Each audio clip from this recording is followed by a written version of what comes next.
Hello everyone, good afternoon, नमस्कार आप सभी को। मैं आशा चौधरी स्वागत करती हूँ आप सबका उत्कर्ष प्लेटफॉर्म पर। कैसे आप लोग, अपने हालचाल बताइएगा। और एक तो कंफ्यूजन इस बार ये चल रहा है कि होली 2, 3, 4 कितनी तारीख की है, लेकिन मैं फिर भी आपको 2 को विश कर चुकी हूँ, 3 को आज फिर से आपको विश करती हूँ। Happy Holi everyone. मेरे और उत्कर्ष प्लेटफॉर्म की तरफ से आपको व आपके परिवार को होली की हार्दिक शुभकामनाएं। आई होप ये पर्व आपके जीवन में और ढेरों सारी नई खुशियां लेकर आए और रंग लेकर आए, और उनमें से एक रंग सिलेक्शन का भी हो। चलिए जल्दी से जुड़ जाएंगे सब लोग। क्लास को एक बार शेयर कर दीजिएगा। थोड़ी सी अपने आज प्रॉब्लम ये हो सकती है कि पोल नहीं चलेगा आज की क्लास में, बट स्टिल आप, मुझे पता है आप लोग मैनेज कर लेंगे। और पहला सवाल ये रहा। एक प्रॉब्लम ये भी होगी कि नंबरिंग आपकी 16 से शुरू है, ठीक है। चलिए पहला सवाल आपसे पूछ रहा है, टाइफाइड का मौखिक टीका कब दिया जाता है? कमेंट्स में जल्दी से जवाब देना। अमूमन एक सवाल आपका ये भी पूछा जाता है कि टाइफाइड की जो वैक्सीन है एक्चुअल में किल्ड वैक्सीन है, लाइव वैक्सीन है, या किस प्रकार की वैक्सीन है। तो वो आपको डिपेंड करता है कि आपके टाइफो ओरल दिया हुआ है तो वो लाइव वैक्सीन होगी। अगर किल्ड की बात करें तो वो IM और सबक्यूटेनियस मेथड से दी जाती है। स्ट्रेन कौन सा यूज करेंगे हम? टाइफी 21A यूज किया जाता है। स्ट्रेन कौन सा यूज किया जाता है? टाइफी 21A यूज किया जाता है। क्या हम दोनों में फर्क देख लें एक बार के लिए? जल्दी से कमेंट्स में आंसर कर दो भाई फटाफट। अगर हम बात करते हैं टाइफाइड वैक्सीन की तो 2 प्रकार की देखने को मिलेगी, एक होती है लाइव, एक होती है किल्ड।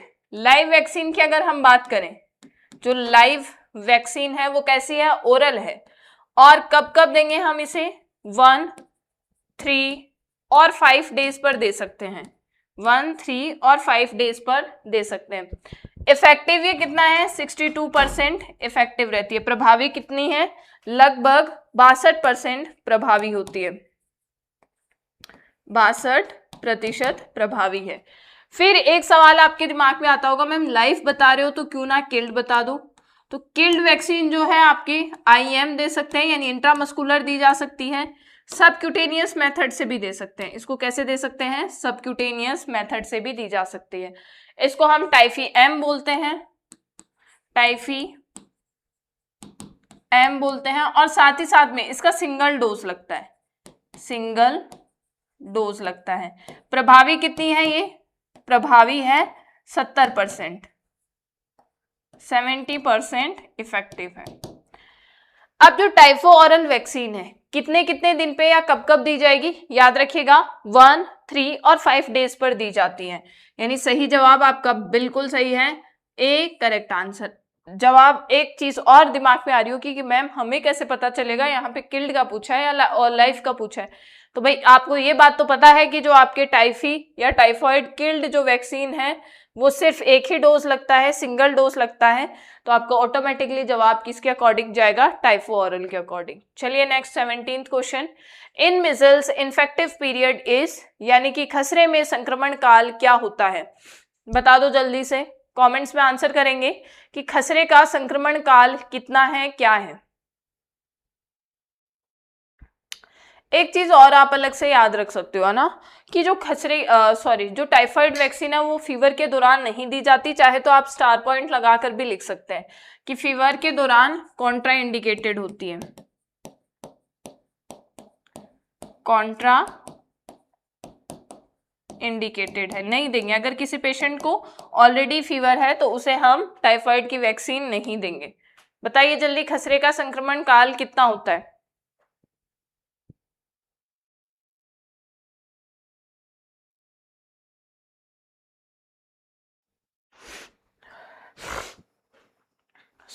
खसरे में संक्रमण काल पूछा है आपसे। एक चीज है, मैक्सिमम इन्फेक्टिविटी तक हम पेशेंट को आइसोलेट करते हैं, याद रखना।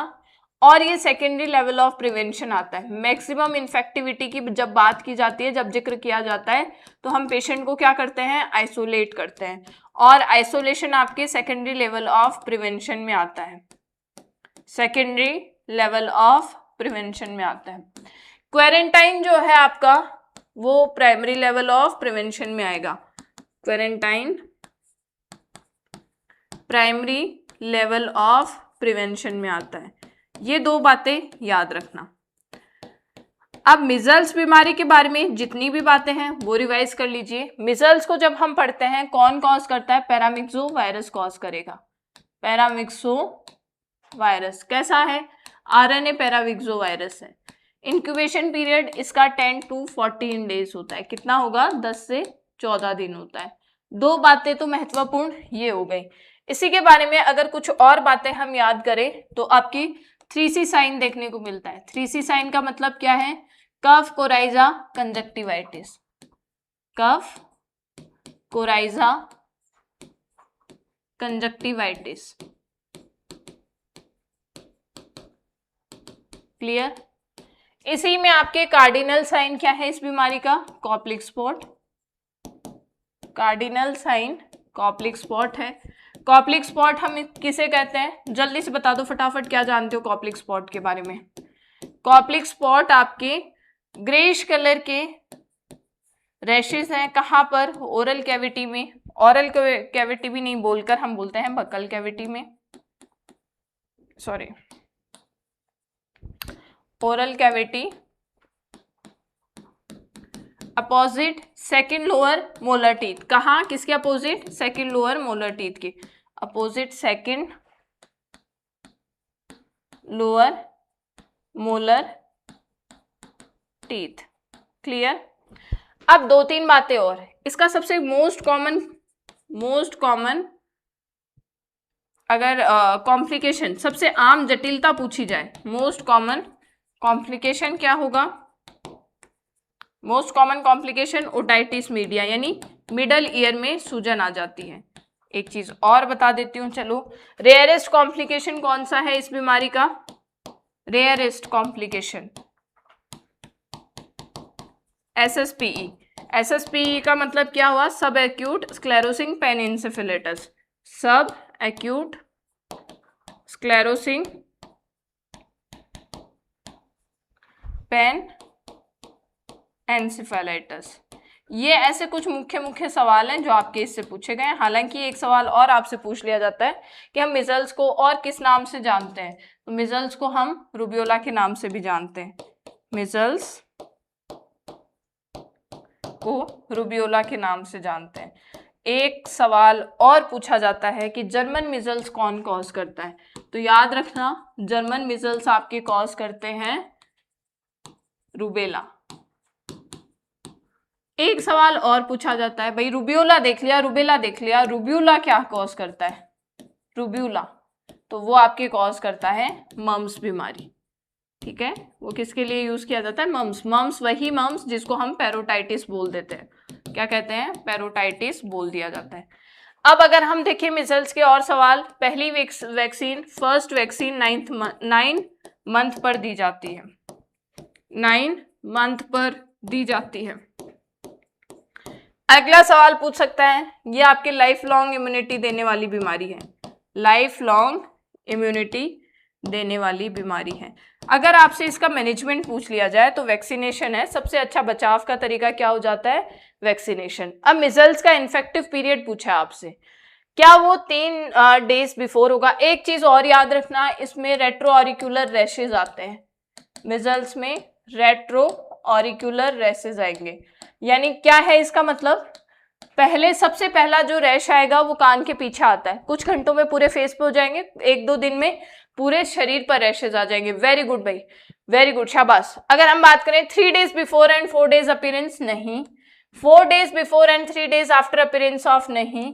करेक्ट आंसर अपना क्या गया? 4 days before and 5 days after appearance of rashes, and 5 days after appearance of rashes. चले नेक्स्ट क्वेश्चन। अगला सवाल, आरोग्य सेतु ऐप जो है कब लॉन्च किया गया? सवाल पूछा गया है आरोग्य सेतु ऐप के बारे में, कब लॉन्च किया गया? पहली बात तो ये पता रहे कि आरोग्य सेतु ऐप जो था वो किससे संबंधित था, जल्दी से बताइए भाई। सवाल तो ये भी पूछा जा सकता है कि ये एप्लीकेशन किससे रिलेटेड है।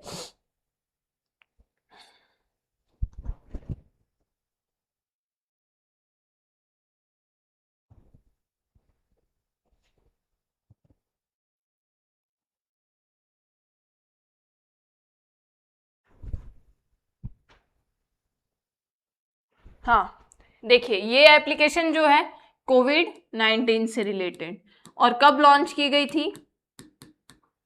कोविड-19 से संबंधित। लॉन्च कब हुई है? 2 अप्रैल 2020 में।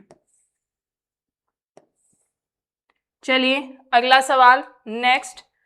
Polio virus is said maximum, यानी जो पोलियो वायरस होता है वो मैक्सिमम या अधिकतम कितने समय तक पाया जा सकता है?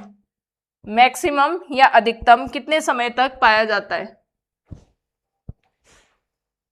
बताइए जल्दी। देखो, जब पोलियो वायरस के बारे में हम देखते हैं, पहली बात तो पोलियो जो डिजीज है ये किससे फैलेगी? जो पोलियो डिजीज है आपकी फैलती है, या यूं कहे फीको ओरल रूट से ज्यादा फैलती है। फीको ओरल रूट से अधिक फैलेगी। अब जाहिर सी बात है, पोलियो वायरस कहाँ होगा? स्टूल में होगा, और स्टूल में है तो लगभग अगर हम बात करें तो ये रहता है 8 वीक्स तक पाया जा सकता है। 8 वीक्स तक मैक्सिमम पीरियड ये है। लेकिन बेस्ट टाइम कौन सा होगा? अगर एक सवाल पूछ लिया जाए कि बेस्ट टाइम क्या है पोलियो वायरस के पाए जाने का, तो वो है 2 वीक्स। 2 वीक्स तक बेस्ट टाइम। तो इसको आप क्या करोगे? स्टार मार्क कर लेना अलग से, और करेक्ट आंसर अपना क्या जाएगा? 8 वीक्स। चलिए वेरी गुड। अगला सवाल आपसे पूछा गया, एक मरीज काली खांसी से पीड़ित है जिसमें निम्नलिखित में से कौन सी जटिलताएं देखने को मिलती हैं? काली खांसी से पीड़ित जो व्यक्ति है उसमें कौन कौन सी कॉम्प्लिकेशन देखने को मिलेंगी? पहली बात तो हमें यह पता होना चाहिए कि काली खांसी हम किसे बोलते हैं, बताइए। वूपिंग कफ बोल दिया जाता है, 100 डे कफ भी इसे बोल देते हैं इस बीमारी को। साथ ही साथ में ये भी कमेंट कर दोगे ये कौन सी डिजीज है? पर्टुसिस। और पर्टुसिस को हम और किस नाम से जानते हैं? बोर्डेला पर्टुसिस के नाम से भी जानते हैं। बोर्डेला पर्टुसिस के नाम से भी जानते हैं। आया समझ? अब यही बोर्डेला पर्टुसिस वूपिंग कफ कहलाती है। इसके सीवियर कॉम्प्लिकेशंस क्या देखने को मिलेंगे? ऑप्शंस देखिए। ब्रोंकियल न्यूराइटिस हो सकता है, ये टिटनेस की वैक्सीन से होने की संभावनाएं ज्यादा होती है। किसकी? टिटनेस के वैक्सीन से होने की संभावनाएं ज्यादा। क्लियर? तो ये ऑप्शन तो वैसे ही अपना गलत हो गया। ए ऑप्शन तो गलत है। क्या ये आपके ब्रोंको न्यूमोनिया कॉज करता है? होल्ड कीजिए। क्या ये आपके पल्मोनरी ट्यूबरकुलोसिस कर सकता है? नहीं करता है। ये आपके कॉम्प्लिकेशन के तौर पे ज्यादा संभावनाएं हैं कि ब्रोंको न्यूमोनिया कॉज कर दे। क्या? ब्रोंको न्यूमोनिया कॉज करने की ज्यादा संभावनाएं रहती है। इसके अलावा क्या कर सकता है भाई? ब्रोंकेक्टेसिस कर सकता है, ब्रोंकाइटिस कर सकता है। मेनली ये ब्रोंकाई को ज्यादा प्रभावित करता है, ब्रोंकस को ज्यादा प्रभावित करता है। तो अन्य या फिर अदर कॉम्प्लिकेशंस हम लिखें। अदर कॉम्प्लिकेशंस क्या क्या होंगे इस बीमारी के? पहली इंपॉर्टेंट चीज ब्रोंकाइटिस, ब्रोंकेक्टेसिस।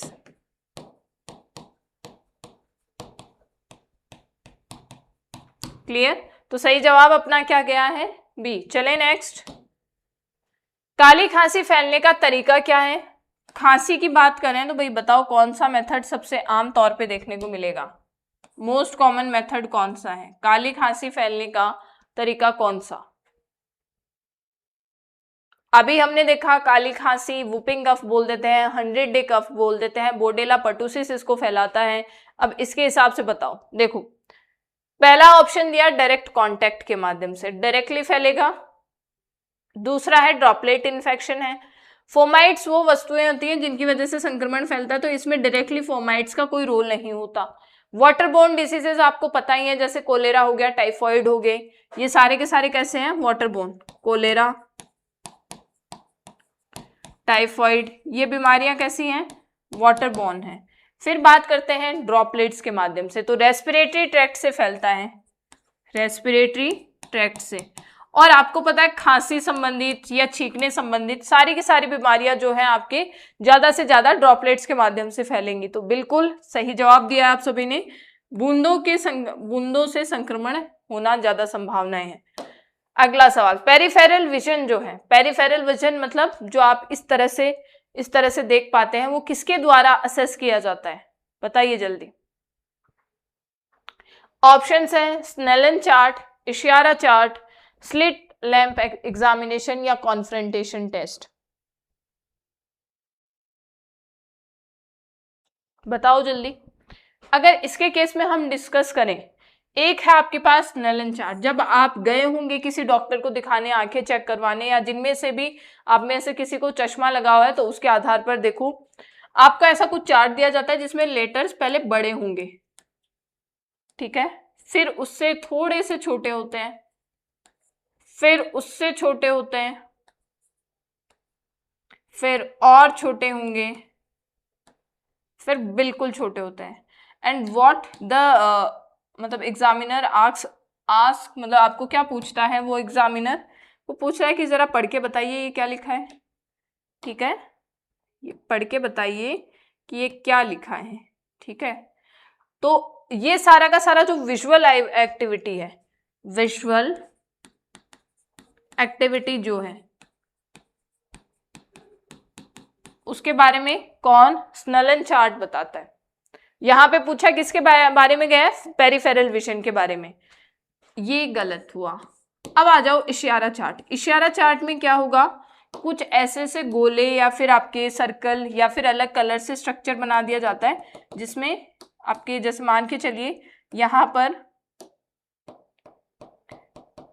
ब्लू कलर की डॉट्स हैं, ठीक है, ब्लू कलर की डॉट्स हैं खूब सारी, एंड उसके अंदर आपके कुछ लिखा हुआ है अलग कलर से, जैसे मान के चलिए आप पिंक कलर से लिख दिया, इसमें ए लिख दिया, एंड फिर बोल रहे हैं कि इसमें क्या लिखा हुआ बताओ। तो ये किस चीज को दर्शाता है, आपकी किस चीज के लिए है, ये कलर एक्टिविटी, कलर के लिए, किससे रिलेटेड है, कलर से। क्या ये स्लिट लैंप होगा, नहीं। अगर बात करें टकराव परीक्षण या जिसे हम बोल देते हैं कॉन्फ्रेंटेशन टेस्ट, वही आपके पेरिफेरल विजन के लिए काम में आता है, ठीक है। स्लिट लैंप से हम जस्ट एक आई का फंक्शन देखने पे ज्यादा जोर डालते हैं। अगला सवाल, यदि कोई व्यक्ति लाल और नीला रंग निर्धारित करने में सक्षम नहीं है तो आंख का कौन सा भाग प्रभावित है। यानी कुल मिलाकर बोला गया है कि इनमें से कौन सा आंख का वो हिस्सा जो आपके कलरफुल विजन के लिए जिम्मेदार है, जल्दी से बताइए। सवाल क्या है, कलरफुल विजन से रिलेटेड है, बताओ जल्दी।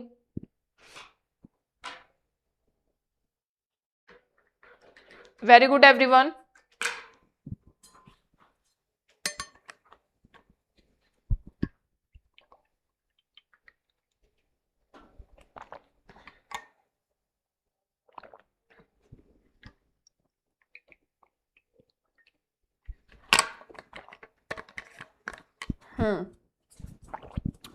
कलरफुल विजन आता है, एक आता है आपके डिम लाइट विजन।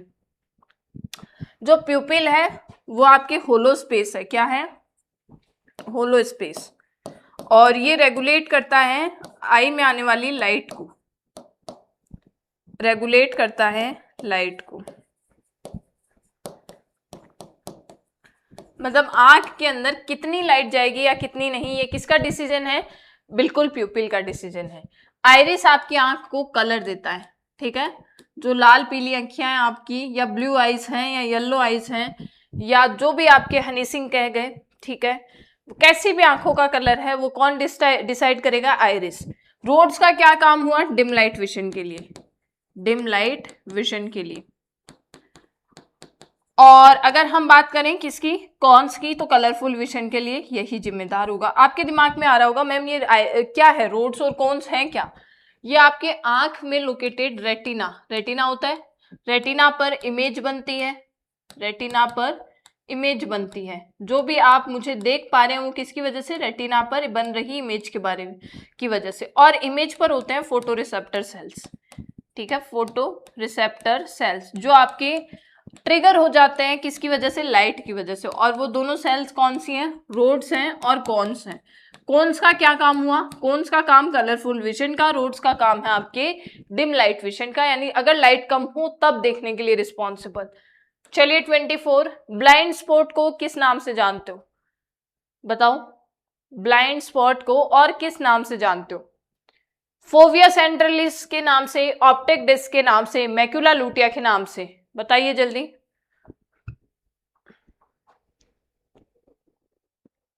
हाँ बताओ।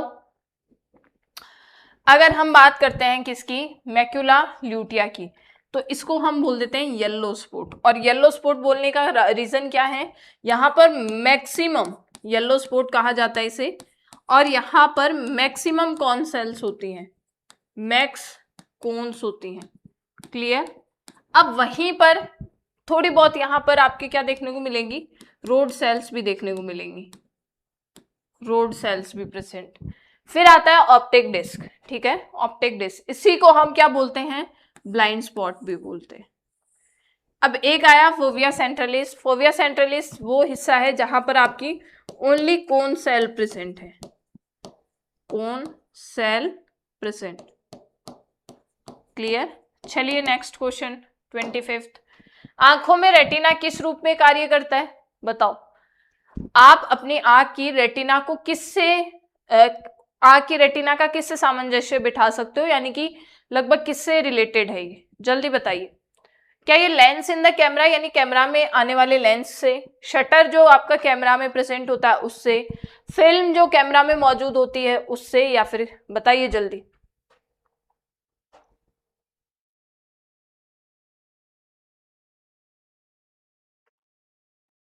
Very good everyone.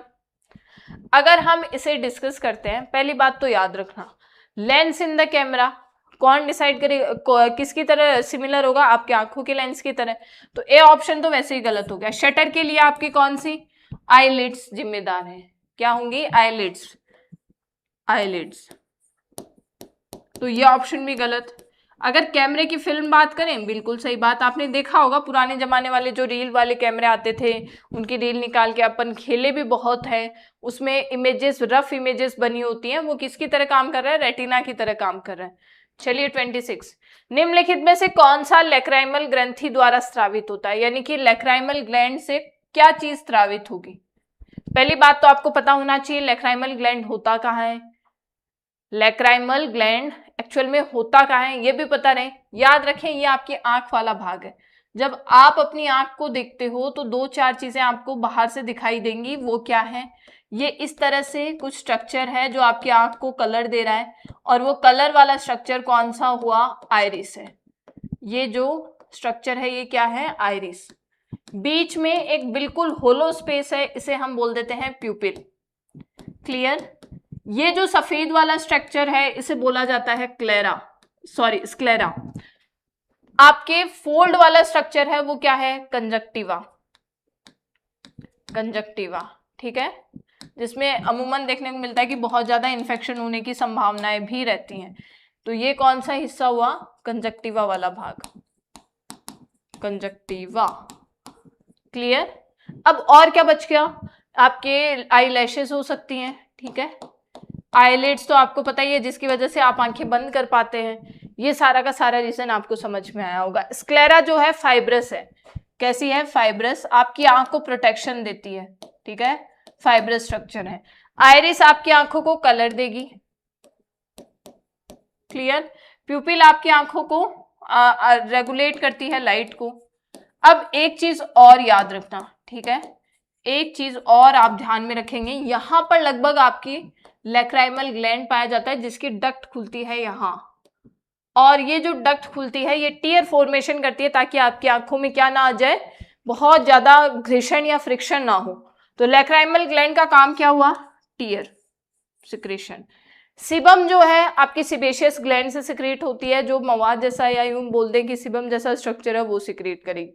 A option गलत। म्यूकस आपको पता ही है, बलगम जिसको बोलते हैं हम। पसीने की अगर बात की जाए तो याद रखना स्वेट ग्लैंड जो है दो टाइप की देखने को मिलेगी, बहुत बार सवाल पूछा भी गया है। एक होती है एपोक्राइन, कौन सी ग्रंथि, एपोक्राइन ग्रंथि। कहाँ पाई जाएगी, एक्सिला में, एक्सिला और ग्रोइन रीजन में, ठीक है, ग्रोइन वाले भाग में। जो आपके एक दूसरे टाइप की देखने को मिलती है जिसको हम बोलते हैं एक्राइन। एक्राइन कहाँ पाई जाती है, याद रखना, सोल में, पाम में यानी आपकी हथेली में, फोरहेड में, इस वाले भाग में क्या होगा, ये जो स्वेट ग्लैंड है ये पाई जाएगी। अब एक चीज, लैक्राइमल ग्लैंड जो होते हैं न्यूबॉर्न बेबी में फंक्शनल होते हैं 1 से 3 महीने में, ठीक है। उससे पहले जब बच्चा रोएगा तो उसके ये बहुत ज्यादा आंसू भी हमें नहीं देखने को मिलेंगे।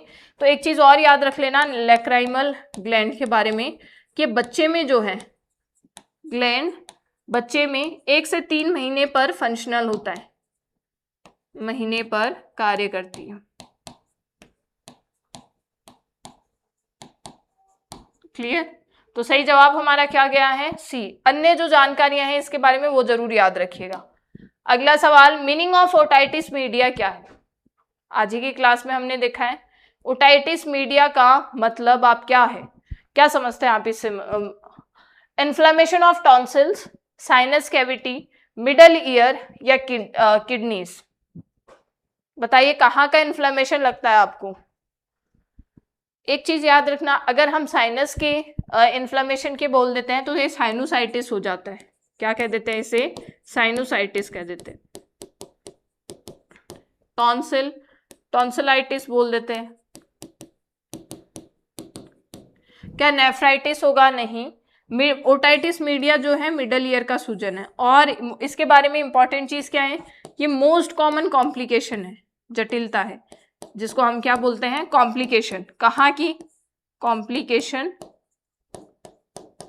मिजल्स की, मिजल्स बीमारी की मोस्ट कॉमन कॉम्प्लिकेशन भी है मिजल्स। रेयरेस्ट हमने आज की क्लास की शुरुआत में देखा ही था, क्या होगा? एसएसपी। अगला सवाल, organ which is responsible for the body balances? बताइए ऐसा अंग जो हमारे शरीर को बैलेंस बनाने के लिए जिम्मेदार है वो कौन सा भाग होगा? जल्दी जवाब दे दो। अब इसमें सवाल आपका एक और तरह से पूछा जा सकता है कि ऐसा कौन सा ब्रेन का हिस्सा है जो बॉडी बैलेंसिंग में रोल प्ले करता है? तो भाई आपको पता है अगर ब्रेन का हिस्सा पूछा जाए तो वो कौन होगा? सेरिबेलम। वही भाग जो आपके ब्रेन का सबसे छोटा वाला हिस्सा है, छुटकू पार्ट ऑफ ब्रेन, छुटकू, ठीक है, ब्रेन, ये भी बैलेंसिंग में रोल प्ले करता है। लेकिन अगर हम बात करें किसके? आई की, आई का मेन काम विजन से संबंधित है। ए ऑप्शन गलत। टंग का टेस्ट से है, च्यूइंग से है, इसी के अलावा सलाइवा प्रोडक्शन से है, क्लीनिंग ऑफ टीथ से है, लेकिन शरीर के संतुलन में नहीं है। माउथ का च्यूइंग वगैरह से है, बोलने से है, स्पीकिंग से है, इससे नहीं होगा। कान का, अब आपके दिमाग में आएगा मैम कान कैसे? आपके कान में 3 हिस्से देखने को मिलते हैं। आउटर ईयर, आउटर ईयर का क्या भाग है? ऑरिकल होता है। क्या होगा? ऑरिकल। ऑरिकल मतलब ये जो बाहर की तरफ दिख रहा है और ये आपकी साउंड कलेक्ट करने का काम करता है। इसमें ये जो रीसेस है, सबसे बड़ी रीस का नाम क्या हुआ? हेलिक्स। अब उसी के बाद में एक होता है आपके पास external auditory meatus, auditory meatus या फिर ऑडिटरी कैनाल, ऑडिटरी कैनाल, याद रखना। इसका क्या काम हुआ? इसका काम है मेनली आपका ईयर वैक्स से रिलेटेड, जैसे ईयर वैक्स सिक्रीट करना, इससे संबंधित। फिर आ जाता है आपके मिडल ईयर, फिर आती है टिम्पैनिक मेम्ब्रेन जिसको हम ईयर ड्रम बोलते हैं, जो सेपरेट करती है आउटर ईयर को और मिडल ईयर को। तो अब मिडल ईयर में कौन कौन से भाग हुए देखिएगा। मिडल ईयर में 3 चीजें इंपॉर्टेंट, क्या क्या? मेलियस, इनकस और स्टेपिस। स्टेपिस सबसे छोटी बोन है शरीर की, और मेलियस का जो आकार है वो कैसा है? हथौड़े के आकार है, ठीक है, यानी हैमर होगा, हैमर का शेप होगा। भाई चलिए इसको आगे लिखेंगे। बच्चों की मुझसे शिकायत रहती है मैम आप बहुत नीचे तक लिख देती हैं एंड फिर हमें दिखाई नहीं देता, तो आपकी शिकायत दूर करते हुए आउटर ईयर के बाद में क्या आएगा? मिडल ईयर आता है, ठीक है, मिडल ईयर। अब इसमें मेलियस जो कि हैमर शेप की है, मेलियस हैमर के आकार की। उसके बाद में होगी इनकस। इनकस कैसे? एनविल के आकार की, यानी कील के आकार की। स्टेपीज स्टीरअप के आकार की। टिम्पैनिक मेम्ब्रेन क्या कर रही है? आउटर और मिडल के बीच में दीवार का काम कर रही है, ठीक है। अब आता है इनर ईयर, याद रखना इस चीज को, याद कर लो बहुत अच्छे से। इनर ईयर की अगर बात करें, सवाल भी यहीं से पूछा गया है। इनर ईयर में आपके 3 भाग होते हैं, जिसमें से एक बैलेंस के अगर हम बोलें तो 2 हिस्से, कौन से? वेस्टिब्यूल और सेमी सर्कुलर कैनाल।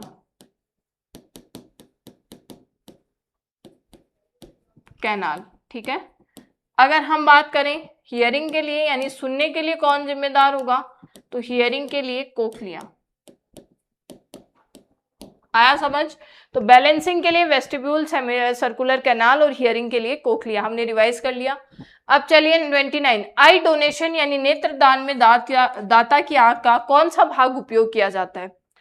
भाई अगर हमें ऐसा भाग जो ट्रांसप्लांट करवाना है तो उसके लिए एक चीज तो आपको याद रखनी पड़ेगी, और वो चीज क्या है कि अगर ऐसा अंग हमें मिल जाए आंख का जिसमें एवेस्कुलर है यानी ब्लड की सप्लाई नहीं है, अगर ब्लड की सप्लाई नहीं है तो बॉडी उसको रिजेक्ट नहीं करेगी और वो सबसे बेहतर तरीका होगा। तो इसके लिए क्या आइरिस होगा? भाई ब्लड नहीं। इसके केस में कौन सा होता है? ट्रांसपेरेंट भाग, पेरेंट हिस्सा, फाइब्रस हिस्सा, और वो है आपका कॉर्निया। क्लियर?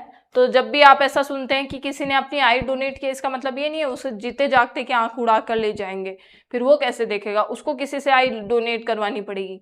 इससे है कि अगर किसी व्यक्ति ने आई डोनेट कर रखी है तो उनकी अगर डेथ हो जाती है तो फिजिशियंस आते हैं, उसका कॉर्निया लेते हैं एंड दे लीव, क्योंकि कॉर्निया आपकी क्या होगा? एवेस्कुलर पार्ट, बॉडी रिजेक्ट नहीं करेगी। एक आता है स्नेलन चार्ट, किसके लिए या कौन सी बीमारी से संबंधित, मतलब कौन से डिफेक्ट को या कहाँ के डिफेक्ट को असेस करने के लिए काम में आएगा? क्या ये कान से संबंधित होगा, आंख से, उंगलियों से, या नाक से संबंधित? बताइए जल्दी से, कमेंट्स में आंसर कीजिए। हमने इशारा चार्ट भी पढ़ा था, हमने स्नेलन चार्ट भी पढ़ा था, और अब कॉन्फ्रंटेशन टेस्ट भी पढ़ा था, स्प्लिट लैंप टेस्ट भी पढ़ा था। तो अब बताइए जो आपके स्नेलन चार्ट है किससे संबंधित होगा? शाबाश भाई, किससे होगा? आंख से संबंधित। क्लियर? अगर नहीं याद आ रहा है तो थोड़ा सा आपको याद दिला देती हूँ। हमने इस तरह से डिवाइड करके बताया था आपको कि स्नेलन चार्ट जो है विजुअल आई एक्टिविटी के लिए जिम्मेदार होता है। इसी के अलावा चूंकि आपको पता है होली का महापर्व अभी चल रहा है और उसी के उपलक्ष्य में उत्कर्ष परिवार आपके लिए लेकर आया है ढेरों उपहार, और वो उपहार हैं आपके 90% ऑफ मिल रहा है हर एक नर्सिंग कोर्स पर, 6 महीने की एक्स्ट्रा कोर्स वैलिडिटी भी मिल रही है आपको, और 25% एक्स्ट्रा कोर्स की वैधता बढ़ाने पर डिस्काउंट भी प्रोवाइड किया जा रहा है।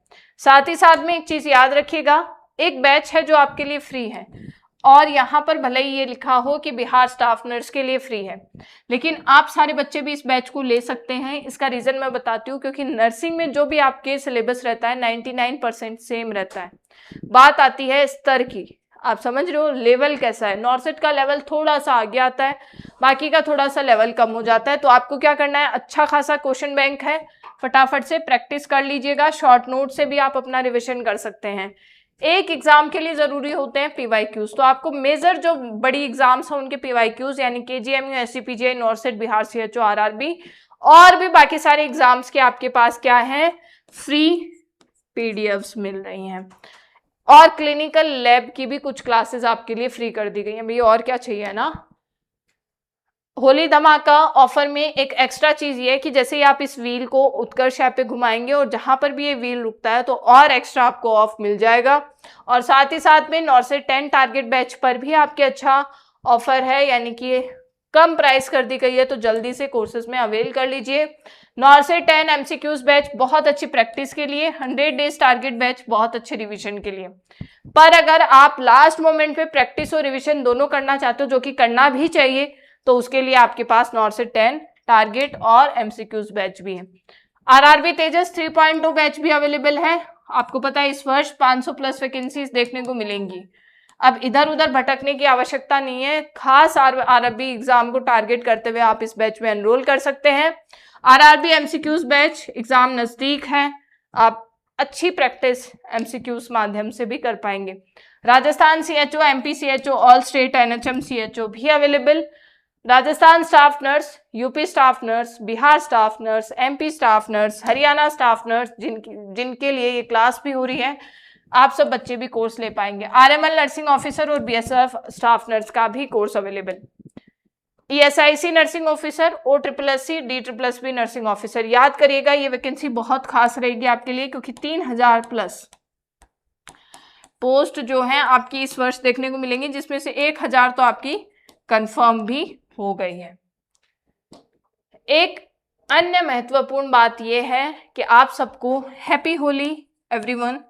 पता नहीं इस साल कब है होली, मैं तो रोज ही मान के चल रही हूँ कि होली है, और उस दिन ज़्यादा खुशी होगी जिस दिन आपका सिलेक्शन हो जाएगा। उस दिन असल मायने में आपकी होली और दिवाली मनाई जाएगी। आया समझ? तो आप सबको मेरे व उत्कर्ष प्लेटफॉर्म की तरफ से आपके व आपके परिवार को ढेरों शुभकामनाएं। सिलेक्शन ले लो ताकि इन त्योहारों का मजा और ले पाओ। एक उम्र तक हम इन त्योहार को एंजॉय करते हैं, उसके बाद में तो ना मन रहता, ना इच्छा, ना समय। अब अच्छा समय है, अच्छे से एंजॉय कीजिए, भरपूर एंजॉय कीजिए। 1-2 दिन ऐसा भी नहीं है कि एकदम अपने आप को डिप्रेस रखो। थोड़ा बहुत बाहर निकलना, हंसी मजाक करना, मन मत मारिएगा। बच्चे हैं आप लोग, अभी भी तैयारी कर रहे हो, बहुत प्रेशर से रोज जूझते हो। But in the end I would like to say you कि पढ़ाई को थोड़ा थोड़ा तो छुट्टी वाले दिन भी करना। एकदम से कांटेक्ट मत छोड़ देना पढ़ाई से 2-3 दिन के लिए, फिर चौथे दिन पढ़ने का मन नहीं करता, फ्लो नहीं बैठता। बट फिर भी एंजॉय भी करना, पढ़ना भी। आप सबको मेरी तरफ से all the best, happy Holi everyone. Thank you.